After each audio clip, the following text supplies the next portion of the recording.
اور امام کے ظہور کے بعد ہی وہ خوشحالی کا عنوان بنے گی.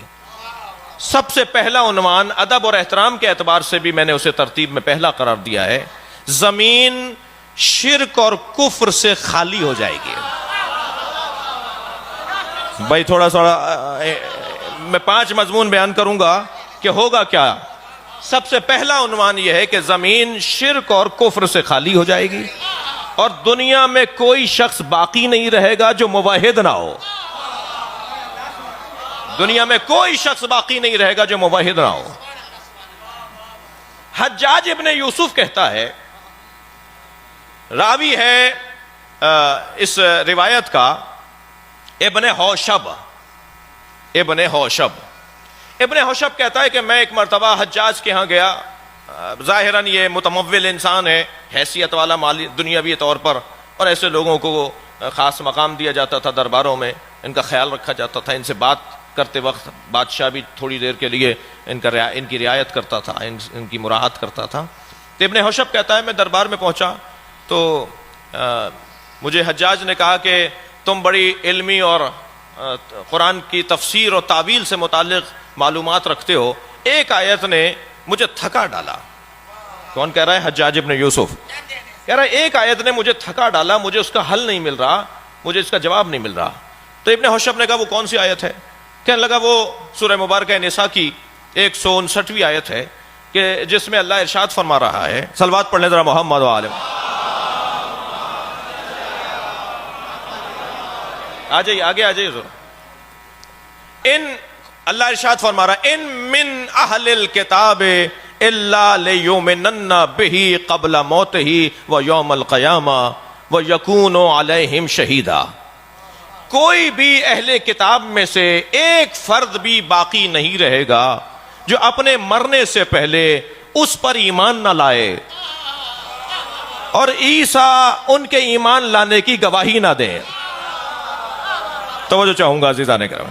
وہ کہتا ہے کہ مجھے اس آیت نے مار ڈالا، میں پریشان ہوں. یہ لاکھوں کروڑوں تعداد میں اہل کتاب یعنی یہود و نصارہ موجود ہیں اور مر رہے ہیں اور یہ دنیا سے جا رہے ہیں، یہ تو ایمان نہیں لے کر آ رہے. تو میرا دل کرتا ہے کہ ان کے گلے کاٹ دوں. قیامت سے پہلے، اپنے مرنے سے پہلے یہ مگر نہیں ہوگے کوئی اہل کتاب، قیامت سے پہلے نہیں ہوگا کوئی اہل کتاب یعنی نصارہ اور یہود و نصارہ، مگر یہ کہ وہ ایمان لے آئیں بہی کسی کے اوپر. اب کہنے لگا اس سے مراد قرآن ہے، اللہ مراد ہے کسی پر، اور پھر عیسیٰ آ کر ان کی ایمان کی گواہی دیں. تو ابن حوشب نے کہا اس میں پریشانی کی کوئی بات نہیں ہے. یہ آیہ کریمہ آخری زمانے میں ظاہر ہونے والے مہدی کے بارے میں ہے، اور یہود و نصارہ سب امام مہدی پر ایمان لے کر آئیں گے اور حضرت عیسیٰ ان کے ایمان کی گواہی دیں گے. دنیا میں کوئی غیر موحد نہیں رہے گا، دنیا میں کوئی مشرک نہیں رہے گا. تو ایک مرتبہ بیٹھا ہوا تھا، ذرا سنبھل کر بیٹھا اور کہنے لگا ابن حوشب یہ کہاں سے لے کر آئے ہو بات؟ یہ نئی بات کہاں سے لے کر آئے ہو کہ آخری زمانے میں مہدی پر عیسائی بھی اور یہودی بھی سب ایمان لے آئیں گے اور ان کے ایمان کی گواہی حضرت عیسیٰ دیں گے؟ یہ کہاں سے لائے ہو بات؟ اس آیت کی تفسیر کہاں سے لے کر آئے ہو؟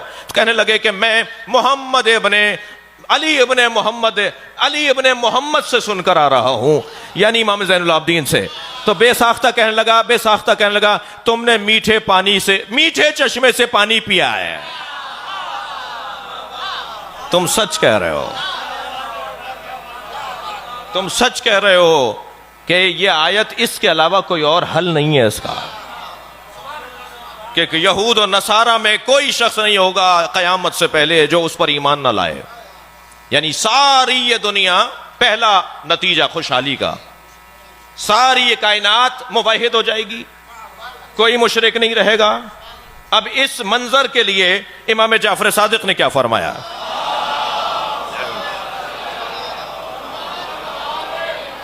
حضرت فرماتے حتی لا یکون الشرک علی ظہر الارض ولا یبقى فی الارض معبود دون اللہ من صنم ووثن. میرے مولا فرماتے ہیں اللہ اکبر، جب میرے قائم کا ظہور ہوگا تو زمین کے اوپر کوئی مشرک باقی نہیں رہے گا.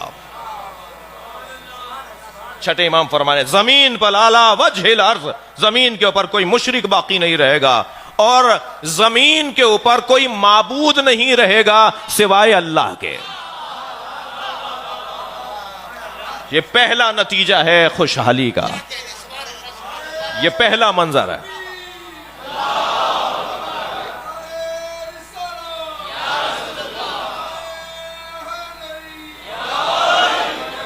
ہو جائے اللہم صلی علی محمد. کوئی زمین پر مشرک اور کافر سب موحد ہوں گے. اور پھر بے ساختہ ابن حوشب نے کہا حجاج ابن یوسف کو جواب دیتے ہوئے کہ یہ جو قرآن نے کہا ہے نا لِيُظْهِرَهُ عَلَى الدِّينِ كُلِّهِ، نبی کا دین تمام ادیان پر غالب آ جائے گا. یہ وہی منظر ہوگا جب مہدی ظہور کریں گے اور دنیا کا ہر عیسائی اور یہودی سب ان کی بیعت کرے گا. جی اسی مرحلے پہ ایک جملہ اور کہتا ہوا گزروں کہ جو ظہور کا انتظار کرنے والے ہیں نا جی ان کی قسمت ہی کچھ اور ہے. اس لیے کہ جو آج ہم کہہ رہے ہیں کل سب کہیں گے. بھئی مجھے اس ملنگ سے بڑا پیار ہے جو گلی کوچے میں کہتا ہے آج نہیں کل سب علی علی کہیں گے. آخر ہونا یہی ہے جو آج آپ کہہ رہے ہیں. صلوات پڑھے محمد و آل محمد.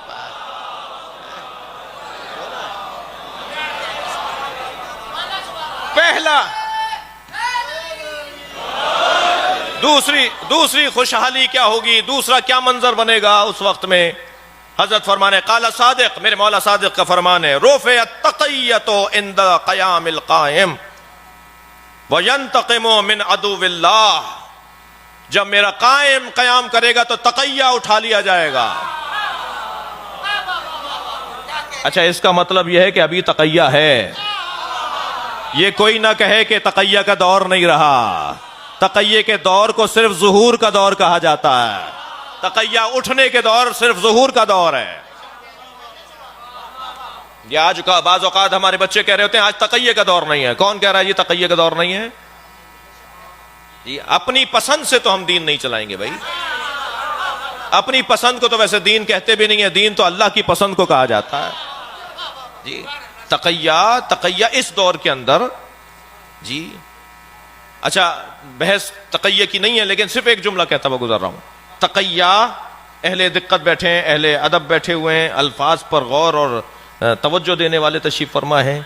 جی تقیہ استعداد مخاطب کا موضوع نہیں ہے کہ میں ڈر رہا ہوں اس لیے نہیں بول رہا. موضوع ہی نہیں ہے مخاطب کا. تقیہ استعداد مخاطب کا موضوع ہے. سامنے والا اس قابل نہیں ہے کہ حق بات بتائی جائے، اسے تقیہ کہا جاتا ہے. صلوات پڑھیں محمد و آل محمد پر.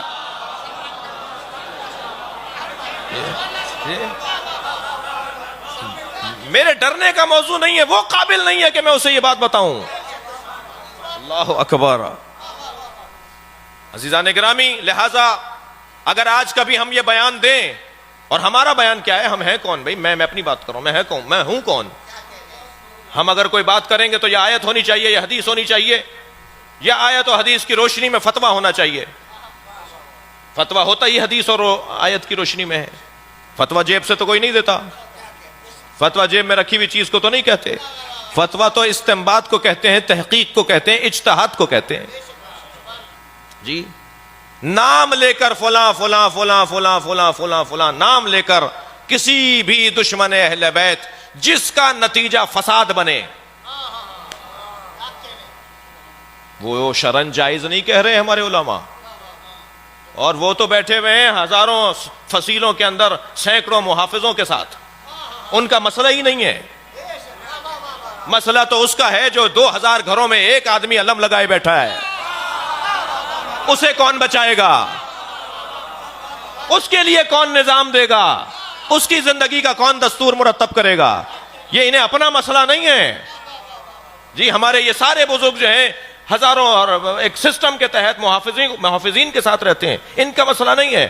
مسئلہ اس بچے کا ہے، اس جوان کا ہے، اس نوکری کرنے والے کا ہے، اس ادارے میں کام کرنے والے کا ہے. میرے پاس تینوں بزرگوں کے فتوے موجود ہیں. حضرت آیت اللہ سیستانی نے تو بہت ہی واضح اور روشن طور پہ کہہ دیا. بڑا اچھا جملہ انہوں نے کہا ہے جو میرے مضمون میں بھی ہے. وہ فرماتے ہیں کہ دو نام ان سے پوچھے گئے کہ ایک بی بی کا نام پوچھا گیا، ایک خاتون کا جو نبی سے وابستہ ہیں، اور ایک پہلے تین شخصیات میں ایک کا نام لے کے پوچھا گیا کہ ان کے بارے میں علنی نام لے کر کوئی بات کہنا کیسا ہے؟ تو انہوں نے جواب دیا کہ دو حرام ہے، آیت اللہ سیستانی کا فتویٰ، حرام ہے نام لے کر. مجھے تو سمجھ میں بعض اوقات نہیں آتا کہ اگر ہم کہہ رہے ہیں کہ حرام ہے نام لے کر تبرہ کرنا، تو یہ کس نے کہہ دیا کہ انہیں آئیڈیل مان لو؟ شہنشاہ حسین نقوی نے یہ کہاں کہہ دیا کہ یہ آج کے بعد ہمارے مرشد ہو گئے؟ ہمارے مرشد پیر نہیں ہے، یہ ایک علیحدہ موضوع ہے. کہنے لگے جی آپ نے کہا ہے، اس کا مطلب ہے انہیں بڑا. یہ کس نے کہا ہے؟ یہ نتیجہ کہاں سے نکل رہا ہے؟ اگر ہم کسی فتوے کو بیان کر رہے ہیں تو یہ نتیجہ کہاں نکل رہا ہے کہ ہم نے انہیں اپنا بڑا مان لیا؟ بڑا علی ہے بس. ہمارے نزدیک اگر کوئی وجود ہے قابل پیروی تو مولا کائنات کی ذات ہے. ہم علی کے سامنے ہر آنے والے کو باطل مانتے ہیں. مسئلہ کچھ اور بیان ہو رہا ہے جی. تو حضرت آیت اللہ سیستانی دو ناموں کے پر فرماتے ہیں کیونکہ ان سے پوچھے ہی دو نام گئے. انہوں نے کہا حرام ہے ان کا نام لے کر ان کے بارے میں کوئی بات کرنا حتی قام القائم. بھائی میں اپنے مضمون میں ہوں جو آیت اللہ سیستانی کے فتوے کا حصہ ہے نا. فرماتے ہیں کچھ مت کہو جب تک کہ قائم نہ آ جائے. صلوات پڑھیں محمد و آل محمد پر.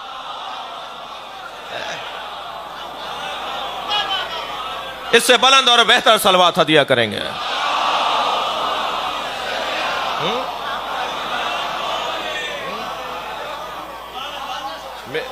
میرے مولا صادق فرما رہے تقیہ اس وقت اٹھا لیا جائے گا جب حضرت آ جائیں گے. تب تو حضرت بتائیں گے نا ہمیں کیا کرنا ہے. اور بہت واضح ہے کہ ہمیں حضرت کیا بتائیں گے. بہت واضح ہے اس باب میں جس باب میں عرض کر رہا ہوں. تقیہ اٹھ جائے گا. وہ بات جو آج ہم نہیں کر پا رہے جی وہ ہم کریں گے.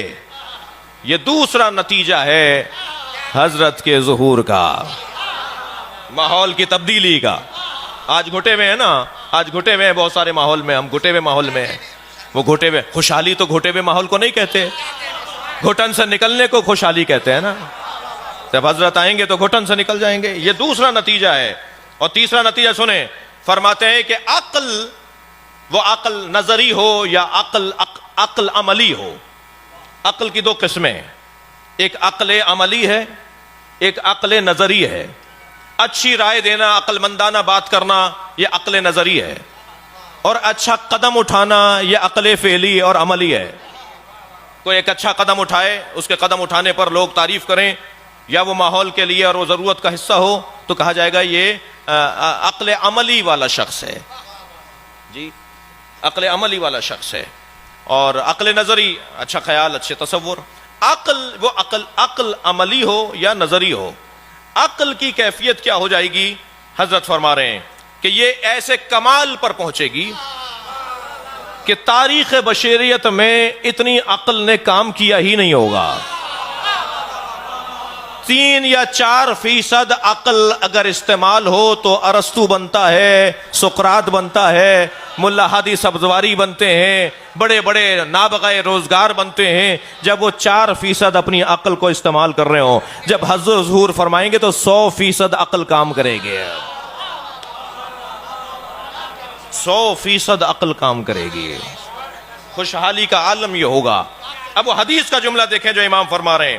فرماتے ہیں اذا قام قائمنا اذهب الله عن شيعتنا الآهة وجعل قلوبهم كدبر الحديد وجعل قوة الرجل منهم قوة 40 رجلا ويكونون حكام عرض. جب ہمارا قائم قیام کرے گا تو ہمارے شیعوں میں 4 صفتیں ایجاد ہو جائیں گی. چاہ رہے ہیں یہ بات کروں میں؟ جب حضرت ظہور فرمائیں گے، سرکار فرما رہے ہیں ہمارے شیعوں میں پھر 4 صفتیں ایجاد ہو جائیں گی. سب سے پہلی صفت ہمارے شیعوں میں یہ ایجاد ہوگی کہ ہمارے شیعوں میں کوئی غیر عاقل نہیں رہے گا. کوئی نہیں رہے گا جس کی عقل کام نہ کرتی ہو، جو عقل مند نہ ہو، جو ذہین نہ ہو، جو ہوشیار نہ ہو. سب سے پہلی صفت ہمارے شیعوں میں یہ آئے گی. فرماتے ہیں وَجَعَلَ قُلُوبَهُمْ كَدُبُرِ الْحَدِيدِ، اور دوسری صفت ہمارے شیعوں میں یہ آئے گی کہ ان کے جو دل ہیں نا وہ لوہے کی طرح سخت ہو جائیں گے، کسی سے ڈریں گے نہیں، جرت پیدا ہو جائے گی ان کے اندر ایک خاص توانائی ایجاد ہو جائے گی. وَجَعَلَ قُوَّةَ الرَّجُلِ مِنْهُمْ قُوَّةَ 40 رِجَالًا، 40 مردوں والی طاقت ایک مرد میں آ جائے گی. خوشحالی دیکھ رہے ہیں نا آپ جی، 40 انسانوں والی توانائی، 40 انسانوں والی قوت ایک شخص میں آ جائے گی. وَيَكُونُونَ حُكَّامُ الْأَرْضِ، اور یہ ہمارے شیعہ پوری زمین پر حکومت کریں گے، ساری زمین ان کی ہوگی، پھر یہ پوری زمین پر حکومت کریں گے. یہ تیسرا نتیجہ ہے اس خوشحالی کا، یہ تیسرا منظر ہے اس خوشحالی کا. چوتھا سنیں گے عزیزان گرامی، صنعت اور ٹیکنالوجی اور جدت اپنا ماضی بھلا بیٹھے گی. اتنی جدت ہو جائے گی کہ حضرت فرما رہے ہیں، اب حضرت کے جملے میں سنا دیتا ہوں حضرت کیا فرما رہے ہیں. حضرت فرما رہے ہیں اِنَّا قَائِمَنَا اِذَا قَامَ، جب ہمارا قائم قیام کرے گا، آئے گا، مد اللہ شیعتنا، اللہ ہمارے شیعوں کو وہ توانائی عطا کرے گا، فی اسمائہم، ان کی سماعت میں، فی ابصارہم، ان کی آنکھوں میں، ان کی آنکھوں میں وہ توانائی عطا کرے گا، حتی لا یکون بینہم و بین القائم، یہاں تک کہ ان کے اور قائم کے درمیان کوئی نہیں ہوگا واسطہ بننے والا، مگر وہ دنیا کے اس کونے میں بیٹھے ہوئے قائم کو دیکھ رہے ہوں گے، اور قائم جب ان سے بات کرے گا تو قائم کی بات کو وہ سنیں گے. صلوات پڑھیں محمد و آل محمد.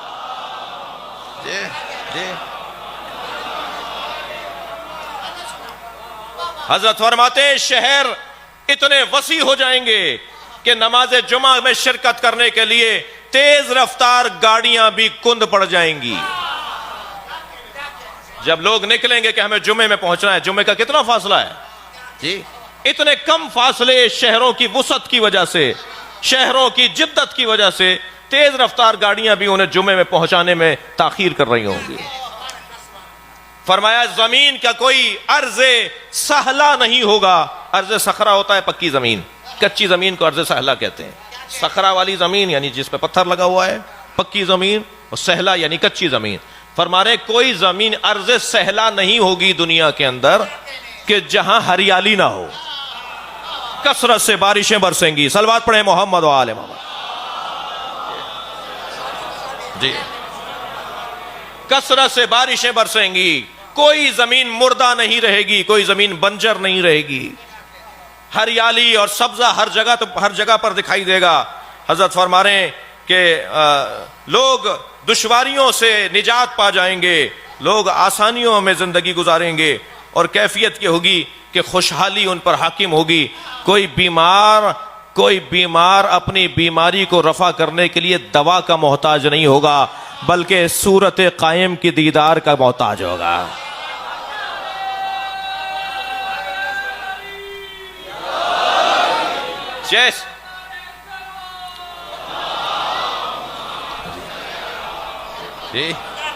جب حضرت کے چہرے کو دیکھے گا تو بیمار شفا یاب ہو جائے گا، کوئی بیمار نہیں رہے گا جو شفا یاب نہ ہو. فرماتے ہیں کہ کوئی لا علاج مرض باقی نہیں رہے گا، حتی لا ولد، لوگوں کو اولادیں ہوں گی جنہیں ڈاکٹروں نے جواب دے دیا جو بانجھ ہیں، جو اس قابل نہیں ہے کہ ان کے اولادیں ہوں.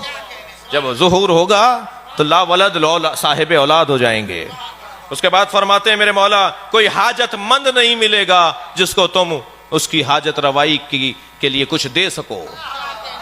لوگ صدقہ لے کر فقیروں کو ڈھونڈیں گے، اور جسے فقیر سمجھ کے دیں گے وہ کہے گا میں خود صدقہ لے کر فقیر ڈھونڈ رہا ہوں. زکوٰۃ کے اور اموال کے ڈھیر لگ جائیں گے، کوئی لینے والا نہیں ہوگا، دینے والے ہوں گے، لینے والا کوئی نہیں ہوگا. یہ خوشحالی کا زمانہ ہوگا. فرماتے ہیں بوڑھے جوان ہو جائیں گے، جوانوں کی توانائیوں میں اضافہ ہو جائے گا، ضعف اور کمزوریاں برطرف ہو جائیں گی. اور فرماتے ہیں کہ بد شکل خوبصورت اور حسین ہو جائے گا. اللہ اکبر. یہ ساری احادیث سنا رہا ہوں میں آپ کو. بد شکل خوبصورت اور حسین ہو جائے گا. فرماتے ہیں کہ وہ وقت ایسا ہوگا کہ جب زمین کے اوپر کوئی جاہل نہیں رہے گا. ہر شخص عالم ہوگا. اور معصوم کی حدیث سے جو استفادہ کر رہا ہوں, کوئی شخص زمین پر جاہل نہیں رہے گا. فرمایا جیسے ہمارے خاص شاگرد آج دکھائی دیتے ہیں ایسے ہمارے عام لوگ ہو جائیں گے. اب یہ میرا استنباط ہے. جیسے آج مجتہد نظر آتے ہیں کل سارے مجتہد ہو جائیں گے. اللہ اکبر. میں آج مجتہد ہونے کی دعوت نہیں دے رہا, یعنی اس معنی میں کہ جی کہ میں تو خود جانتا ہوں, اور مشکل یہ ہے کہ جو نہیں جانتا وہ جانتا ہے, تو وہ والی بات نہیں. لیکن جب حضرت ظہور فرمائیں گے تو کوئی شخص جاہل نہیں رہے گا. اس درجے پر اس کا علم آ جائے گا جس درجے پر امام کے خاص اصحاب کا علم ائمہ کے زمانے میں تھا. اللہ اکبر. خوشحالی ہی خوشحالی.